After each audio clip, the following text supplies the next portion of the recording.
Alô, minha gente, Clotilde comenta no ar.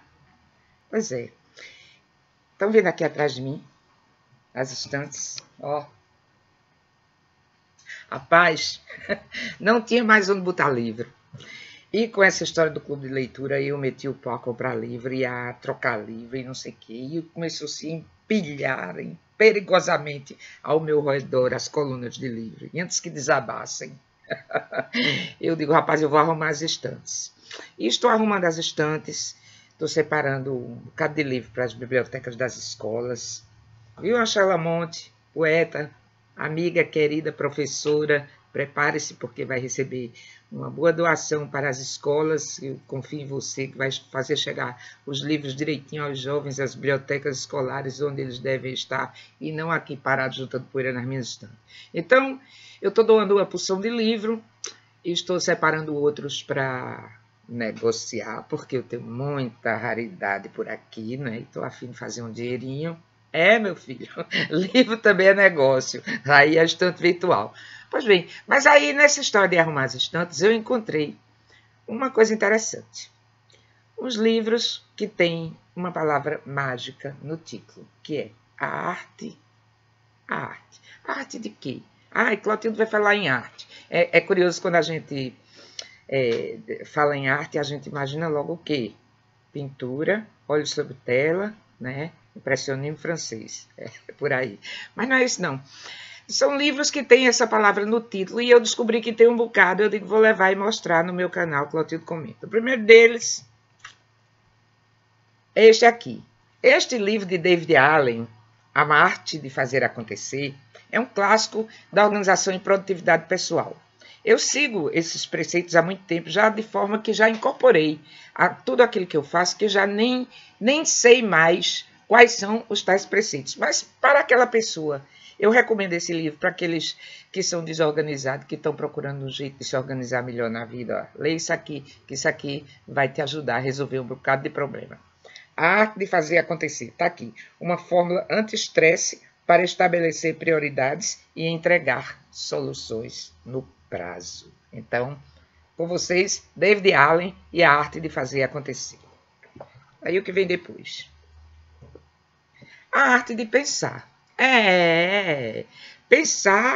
Pensar. Botar isso aqui para funcionar é uma atividade que exige um certo domínio.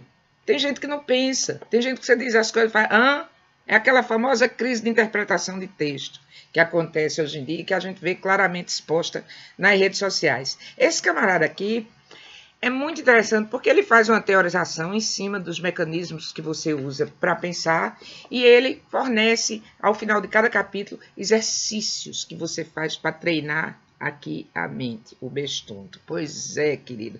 A arte de pensar. Eu adoro esse livro. Eu tenho esse livro faz muito tempo. Eu acho que eu comprei. Deixa eu ver a edição dele de quando é. É uma edição de 1995.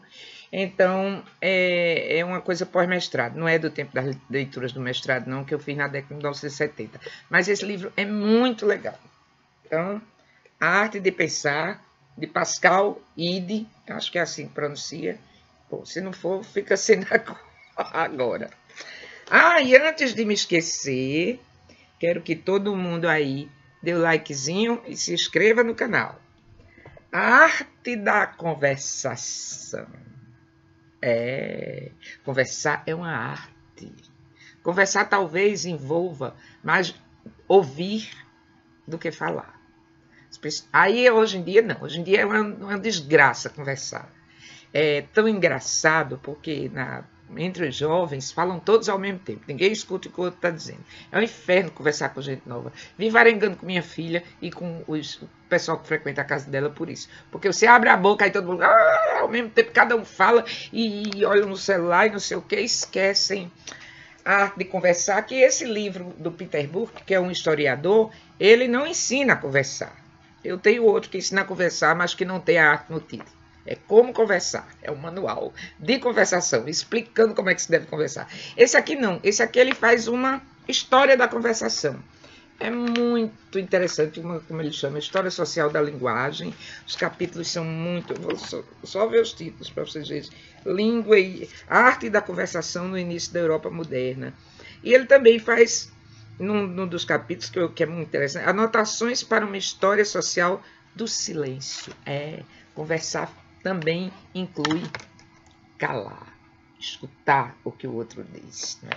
O interlocutor, ou seja, eu falo, depois ele fala, depois eu falo de novo, depois ele fala outra vez. A arte da conversação de Peter Burke é um estudo historiográfico sobre a conversação.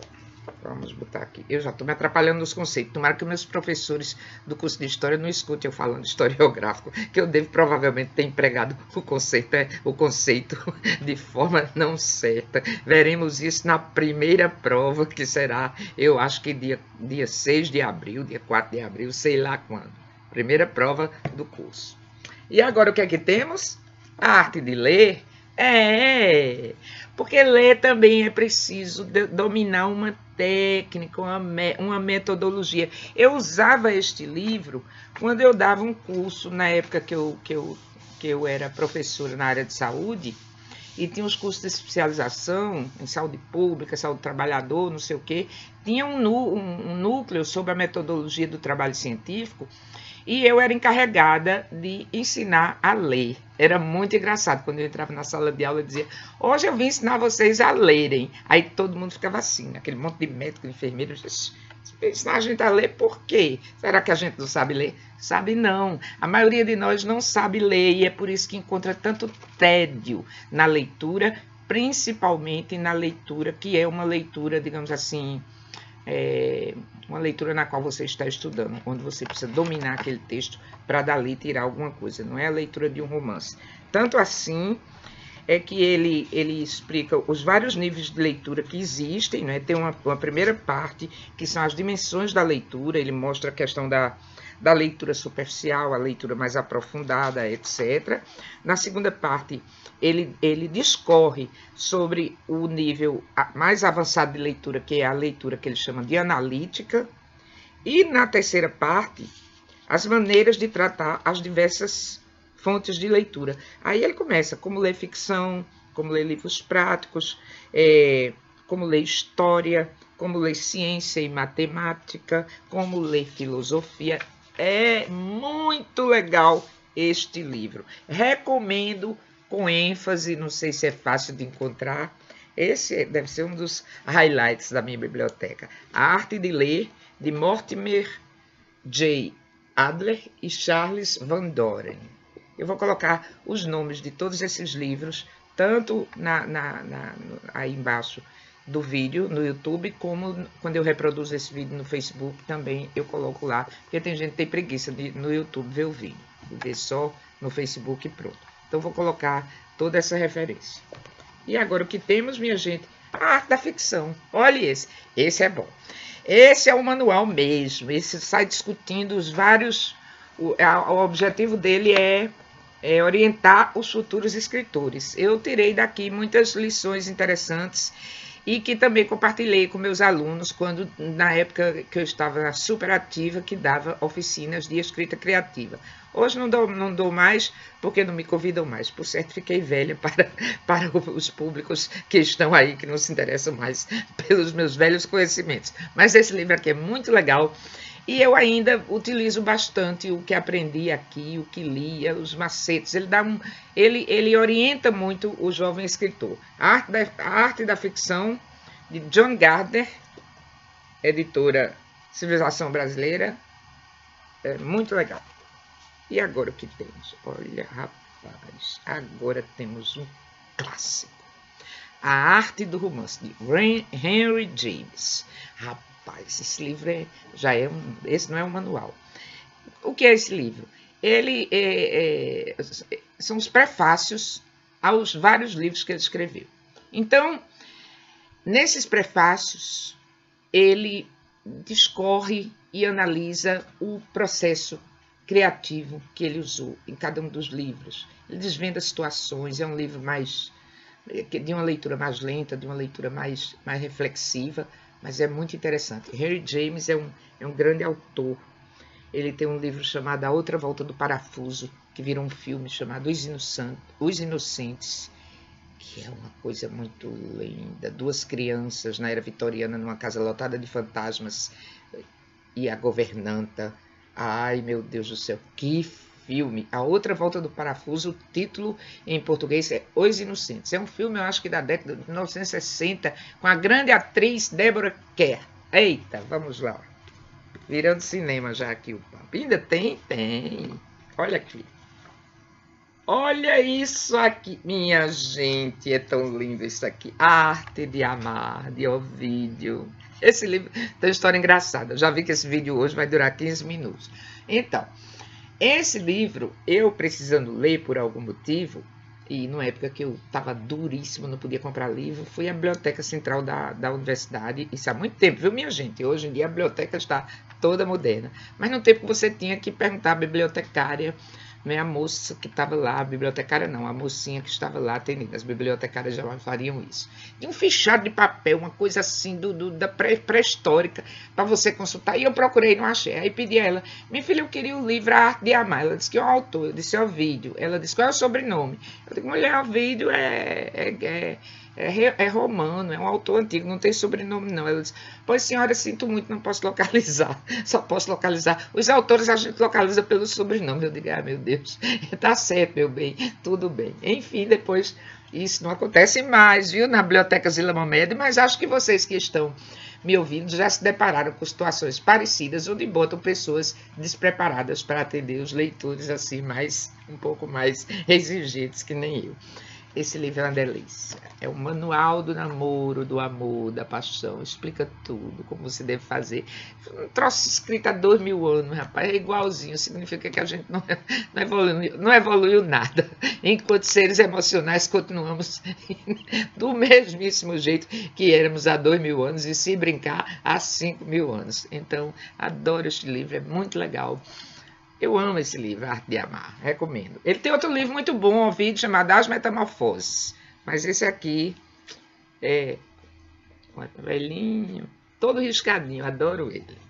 Não aprendo nada com ele, termino fazendo tudo errado, mas... Olha, do amor passamos para onde? Para a guerra, queridos. Olha a arte da guerra de Sun Tzu. Sun Tzu. Este livro, ninguém sabe nem se esse camarada existiu. Esse cara é como Homero na cultura chinesa. É um livro escrito, sei lá, quantos 2.500 anos, 3.000 anos, sei lá. Deve ter sido escrito mais ou menos pelo século VI a.C., que foi uma época de grande desabrochar intelectual da humanidade. A mesma época que viveram os pré-socráticos, onde a comédia grega nasceu e se desenvolveu, não é? Zoroastro na Pérsia, né? E esse camarada também estava lá na China escrevendo sobre a arte da guerra. Aí ele explica, não é, várias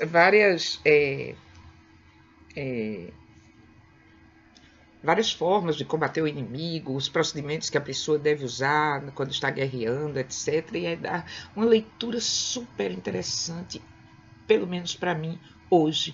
Aí você diz, mas você tem inimigo, Clotilde? Eu, como boa paraibana, respondo, não, tenho não. Todos os meus inimigos estão mortos. Na Paraíba a gente diz assim, todos os meus inimigos estão mortos. Mas existe um inimigo que a gente não pode matar, senão a gente morre também, que é o inimigo interior. Então, dentro de cada um de nós tem um sabotador daquilo legal que a gente está querendo fazer. Então, a arte de Sun Tzu, a arte da guerra, Sun Tzu, para mim, hoje, serve exatamente para aquele sabotador que está dentro de mim e procura me atrapalhar. Está aqui. E por último, para encerrar tanta arte, coisinha bonitinha. Olha que livro lindo, pequenininho, gostosinho, chamado A Arte de Passear. É do filósofo alemão, chamado Schelling. Eu vou colocar aí o nomezinho dele direitinho, os créditos. É clarinho, não dá nem para ver. Será que dá? Não, aqui é a editora, chega. Oh, meu Deus, criatura desajeitada. Focou não. Bom, e esse filósofo é interessante. Esse livro foi escrito em 1802, numa época que as pessoas andavam a pé por prazer. Hoje não, hoje eu ando para malhar, para perder peso, para não sei o quê, e também quando podem, né? Porque às vezes o bandido está na esquina esperando, você não pode mais nem passear. Mas é um filósofo que se propõe a escrever sobre, como é que diz? Sobre a arte, as coisas do cotidiano, as coisas da vida simples, do senso comum. Aí eu gosto muito disso. Ele me parece às vezes com Montaigne em algumas colocações. Gosto muito desse livrinho. Foi um presente que eu ganhei e ele está aqui no alto da pilha. Vocês notaram que eu estava falando sobre os livros e empilhando. Olha eles aqui. Tudinho. A arte disso, a arte daquilo, a arte daquilo outro. Olha que maravilha. Agora vamos voltar todos para a estante. Uns na estante de escrever, outros na estante de filosofia e assim por diante. Cada um tem seu lugar na estante, porque eu tenho cerca de 2.500 a 300 livros e sei onde está cada um deles. É isso aí. Beijo grande para todo mundo. Deixo vocês com um livro que não está aqui, que tem um livro de um camarada chamado, eu acho que é Lin Yutang, A Arte de Viver, que é um livro também muito bom. É isso aí, minha gente. Vamos viver, vamos amar, vamos ser felizes, vamos desfrutar dessa coisa boa, que é estar vivo, estar entre livros, estar entre amigos, como estou aqui entre vocês. Beijo grande, eu volto.